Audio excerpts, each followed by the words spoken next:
this is our system. We know when we have a system, we have to have two equations. All right, so write your two equations down.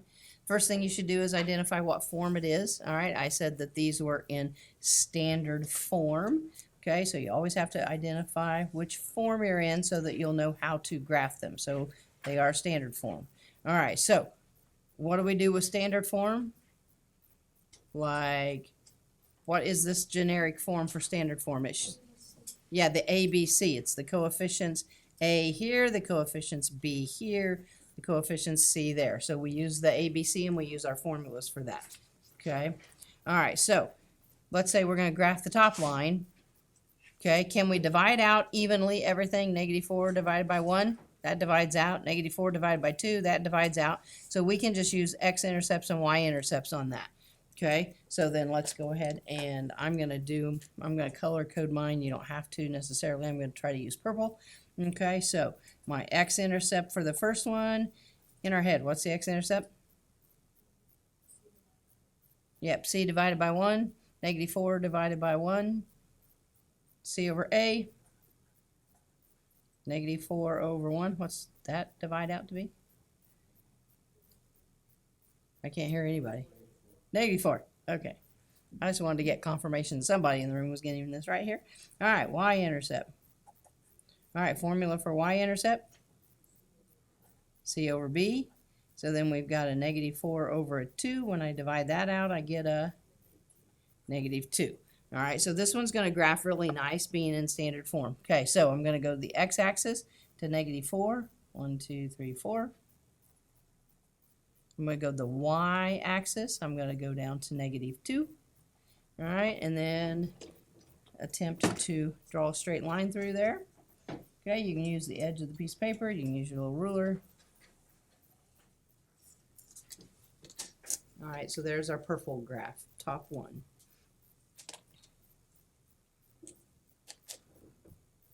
Okay, now we're going to pick the second one. The second one I'm going to do, hopefully that'll show up as a green. All right, so on the second graph, it's in the same form. I'm going to do the exact same thing. I'm going to do that x-intercept. So formula for the x-intercept is the c over a. So in this one, our c is 8. A is 1. So 8 divided by 1 is 8. Okay, so that one turns out pretty good. Y-intercept on this one. Formula c over b. Okay, our c is 8. Our b is 2. 8 divided by 2, 4. Okay, so when they come out and divide out evenly like this, it turns out to be really nice. So I'm going to go to my x-axis. I'm going to go to 8. I'm going to put it up. Then I'm going to go to the y-axis, put it on 4. And then I'm going to use the ruler and connect them the best we can here. All right, so it turns out that these two lines are parallel. Okay, you watched this last week in the video. All right, when they were parallel, what was the answer? What answer do you have to write down? You have to write down no solution. Okay, and you literally need to write down the words no solution. Now, let's talk about why it's a no solution. All right. For the longest time, we graphed a system and they always crossed. And then we said that the ordered pair, the point at which they crossed was the solution. So that's why this is a no solution, because these two lines do not cross. They will never cross. And if our solution to a system of linear equations is a point, all right, well, they never cross. There is no point. So that's why it's a no solution. Okay, what you watched in the video with the two words of consistent and inconsistent, all right, that's a little bit higher. All right, that'd be like more like your Algebra 2 pre-calc, college algebra stuff. Okay, so as long as you know that two parallel lines with a system of linear equations is a no solution, then you're going to be good. Okay, all right, so pretty straightforward. Okay, all right, now let's try another one. So get you another piece of sticky graph paper.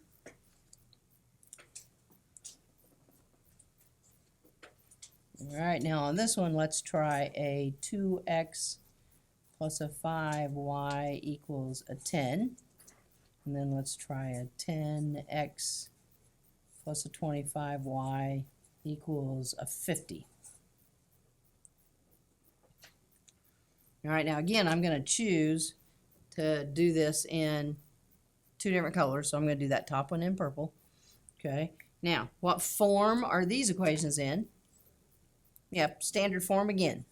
All right, they can be in slope-intercept form. They can be in any form.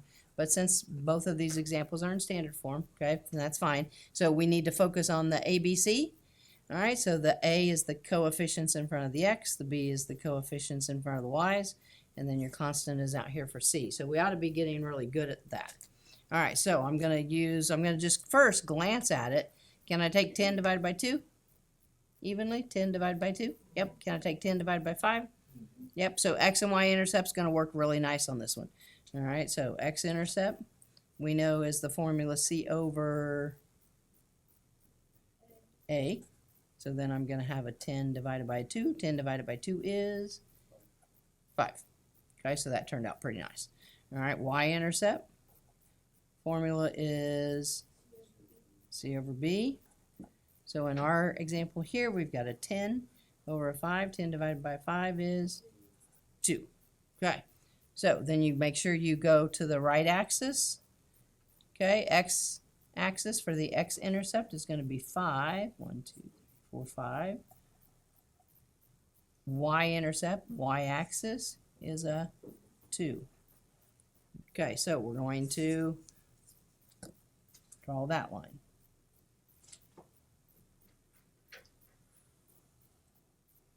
Okay, so we got our first line on. Okay, then we're going to look. Now I'm going to do the second one like in a green color, so hopefully it'll show up green. All right, now same form. Let's do just a little bit of math real quick in our head. 50 divided by 10, does that divide out evenly? Yep, 50 divided by 25. Yep, divides out really evenly. Nice. So we're going to go ahead and use that x-intercept and y-intercept. All right, so x-intercept again is a C over A. So that's going to be 50 over 10. 50 divided by 10 is 5. Okay, so x-intercept comes out really nice there. Y-intercept, okay, formula is C over B. Okay, so this time it'll be a 50 over 25. 50 divided by 25? Yeah, 2. Okay, so they came out really nice here. So make sure you go to the right axis. When I go to the x-intercept, x-axis, I end up at 5. Y-intercept, I end up at 2 because they matched. So what's this tell us about the two lines?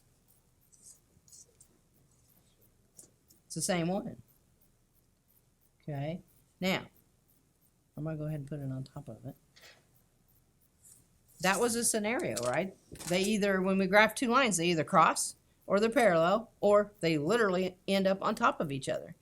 Okay, so this one ended up on top of each other. Now, what do we write down for an answer? Remember? Yeah, infinitely many solutions. All right, I usually just do IMS. All right, but if you just write IMS, I want to know that you know what that means. And she used the word infinitely many solutions. Yeah, there you go, IMS. Yes, but now that's why we're going to know what it means. We want to know what it means.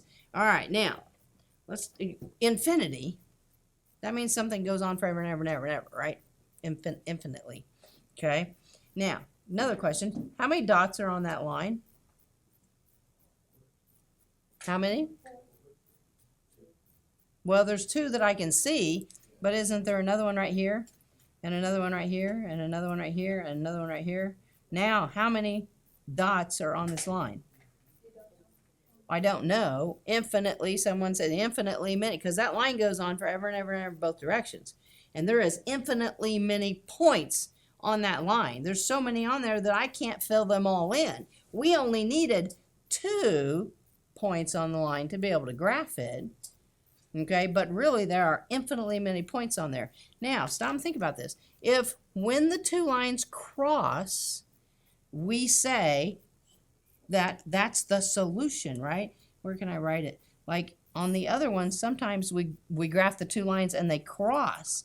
And then I told you that the ordered pair, maybe say -1, 2, that was the solution. The point was the solution. So this one, how many points do they have in common? Infinitely many points. All the points on both those lines are the exact same points. So that's why we call this infinitely many, I wrote system, infinitely many solutions. Sometimes my hand does not write what my mouth says. Infinitely many solutions, because there's infinitely many points that the two lines have in common. All right, so that's what IMS means. It's important to understand what IMS means, not just, oh, I'm going to write down IMS every time they end up being the same line. Okay, there's more to it. Why is that the case? Okay. All right, so I just definitely wanted us to go back over that. All right, it never hurts practicing knowing what form the lines are in, practicing the formulas for standard form, or if it was slope-intercept form, knowing where that slope is, knowing where that y-intercept is. Lots of things that can be practiced. Okay, all right.